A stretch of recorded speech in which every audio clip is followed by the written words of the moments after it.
My girlfriend joked, "My work husband is buying me lunch every day. You need to step up." I replied, "You're right." Then I sent her work husband a thank you card with a $50 Starbucks gift card for taking care of her. Her next call came from her panicked HR department. I, 32 male, am a pretty logical person. I work in risk assessment. My job is to calculate probabilities, to measure danger before it hits. But for all the spreadsheets and algorithms I built over the years, it took me 32 years of living to realize that love, too, has variables and warning signs. Clara had been my girlfriend for 3 years. We'd lived together in my apartment for one of them. At first, everything felt stable, predictable. But slowly, after her promotion to junior marketing manager at an enormous Utantai insurance firm downtown, the balance shifted. At first I was proud. She'd worked hard, and I admired that. Then came Leonard, her new boss. Leonard says my ideas are brilliant. Leonard thinks I'm leadership material. Leonard took us all to drinks at Meridian Lounge. His name became a drumbeat in our lives, always there, always echoing. I tried to be reasonable. I've never been the jealous type. But every Leonard said sounded a little too bright, a little too rehearsed. Then came the work husband jokes. The first time she said it, she laughed until she cried. He's basically my office husband. I forced a smile. But soon, it wasn't just a joke. It was part of her language, her story. Leonard brought me a coffee again. Leonard and I finish each other's sentences. Scary, when I finally told her that it made me uncomfortable. She rolled her eyes and said I was being insecure. It's just networking. Evan, God, don't be that guy. So, I stopped being that guy. A week after the "you need to step up" comment, I woke up at 5 a.m. and started doing what I do best. It took less than 10 minutes. Leonard's full name was easy to find on LinkedIn, and from there, a quick search led me to his wife's public Facebook page, complete with photos of 2 kids and a vacation house by a lake. Lovely family. Then I found the company's code of conduct, a dry but powerful 80-page document posted right on their investor relations website. Buried deep within was the rule that changed everything. Any romantic or personal relationship between a manager and a direct subordinate is considered a conflict of interest and grounds for immediate disciplinary action. Even the appearance of one could result in termination. Excessive personal gifts or favors, same categorifiable offense. I leaned back in my chair, staring at the lines of text. The trap wasn't mine. They had built it themselves. All I had to do was give it a gentle nudge, so I ordered a thank you card, a boring, professional one, the kind you'd send after a corporate dinner. I added a $50 coffee shop gift card and wrote in my neatest handwriting, "Dear Mr. Leonard Cole, I just wanted to extend my sincere thanks for all the support and kindness you've shown Clara at work. She often mentions how thoughtful you are buying her lunch, bringing her coffee, and encouraging her career. It means a lot knowing she has such a generous manager looking out for her. Thanks again for taking care of her. Warm regards." Evan Doylett was polite. It was genuine, and it was deadly.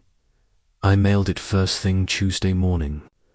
Then I went to work, analyzed risk patterns, drank my coffee, and waited. By Friday afternoon, my phone wouldn't stop buzzing. 3 missed calls.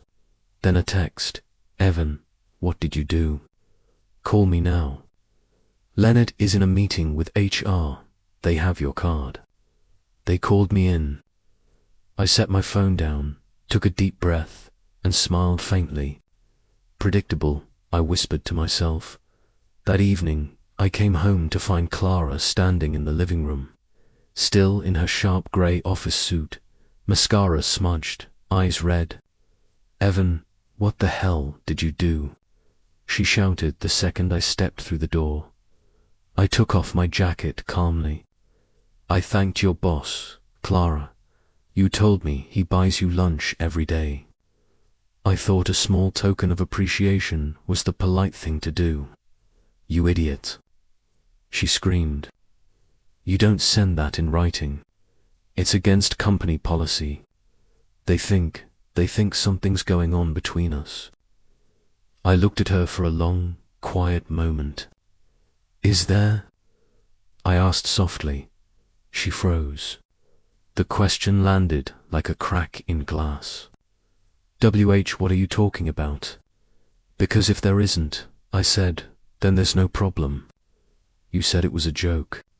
You said it was networking. You said he's just your boss. But if a single thank you card can set HR on fire, then maybe you should be asking yourself why." She tried to pivot, to cry, to plead. "You don't understand, Evan. This could ruin my career.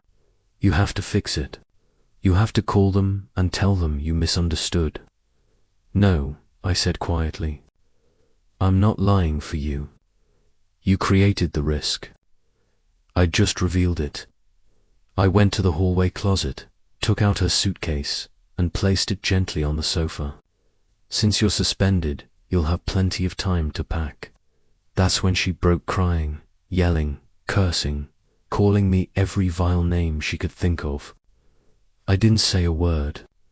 I just told her I was going for a drive and that she had 1 hour to be gone when I got back. I remember walking out into the night, feeling the cool wind hit my face. I wasn't angry anymore, just done. It was the strangest peace I'd ever felt. That's how the end began, not with shouting, not with betrayal, but with a simple thank you card and a $50 gift card that turned a lie into evidence. By Monday morning, Clara had moved out. She left the apartment key on the counter beside a half-empty mug and a note that said, "You didn't have to destroy me to prove a point." But I didn't destroy her. She did that to herself. 2 weeks later, a friend who still worked at her company told me the fallout had been worse than anyone expected. HR had pulled Slack messages, email chains, expense, reports, everything. Turns out, Leonard's friendly lunches had been billed to the company as client meetings, sometimes 4 or 5 times a week. There were also receipts for Uber rides home, late-night brainstorm sessions, and even hotel bookings for out-of-town training. Leonard was terminated immediately. Clara's employment was suspended pending investigation, but by the end of the month, her contract was quietly not renewed. The firm wanted to avoid a lawsuit, so they let her go with a severance check and a confidentiality agreement. She texted me once after that. Just once. "You ruined everything. I hope you're happy." I stared at the message for a long minute, then typed back, "No, Clara. I just stopped pretending, and that was it." No closure, no tearful goodbye, just silence. But here's the part that most people don't understand. The part that even my closest friends couldn't grasp when I finally told them what happened. I didn't send that letter because I wanted revenge. I sent it because I wanted truth. The moment she said, "My office husband treats me better than you," she crossed a line between joke and confession. I just gave her the mirror she refused to look into. The funny thing about truth is that it doesn't need force, it just needs light. A few months later, I got promoted. Ironically, to a position that required teaching corporate ethics and compliance. During my first presentation, I put up a slide that said in big, clean font, "A risk ignored is just a disaster scheduled." No one in the room knew how personal that statement was. But as I looked out over the conference table, filled with people in suits and smiles, I thought of Clara, of how small the truth had to be for her to ignore it. After the meeting, I walked out into the crisp morning air, stopped by the cafe down the street, and ordered my usual black coffee, no sugar. The barista smiled and said, "Rough day ahead." I smiled back. "No," I said, "just a clear one. Because here's what I've learned. When someone mocks your effort, belittles your boundaries, or laughs at your decency, they're not testing your patience, they're testing your limits. And once you know where those limits end, you owe it to yourself not to move them. Sometimes revenge isn't about hurting someone. Sometimes it's just about letting the truth do the talking. And for Clara, that truth came on company letterhead. 3 months after everything unraveled, I got a call from an unknown number.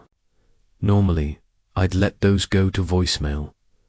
But that day, curiosity won. Evan Doyle.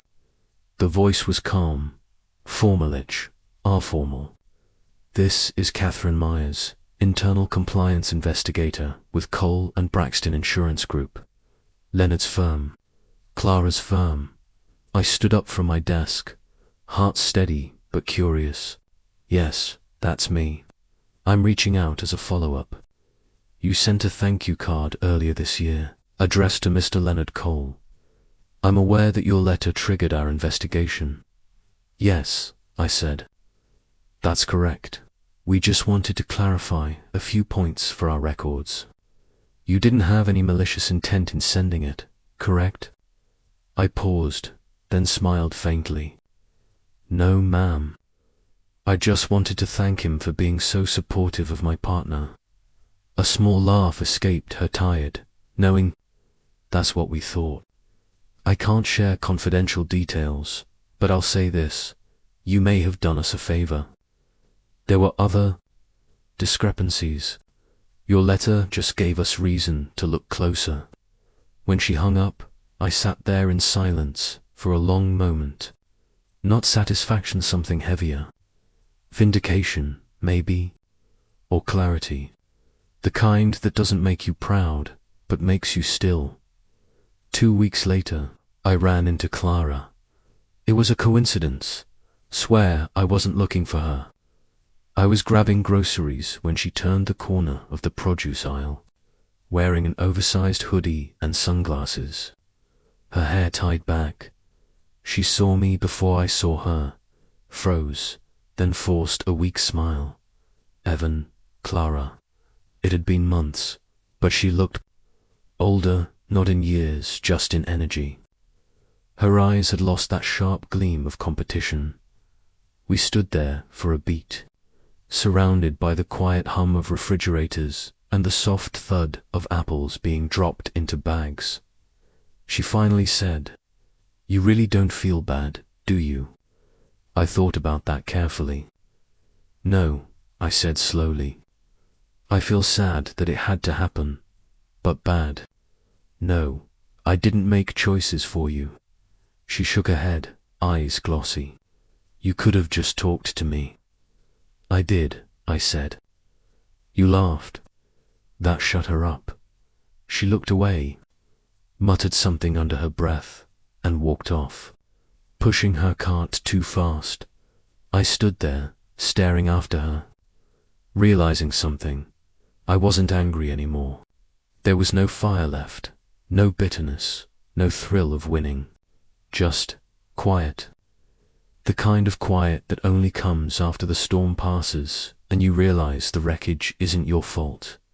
Months later, I moved apartments, sold the old furniture, got rid of everything that reminded me of Ooster grey couch, the chipped ceramic mug, the photos still buried in drawers, and one night, while unpacking boxes, I found that last remnant of her handwriting, a sticky note on a folder labeled Future Plans.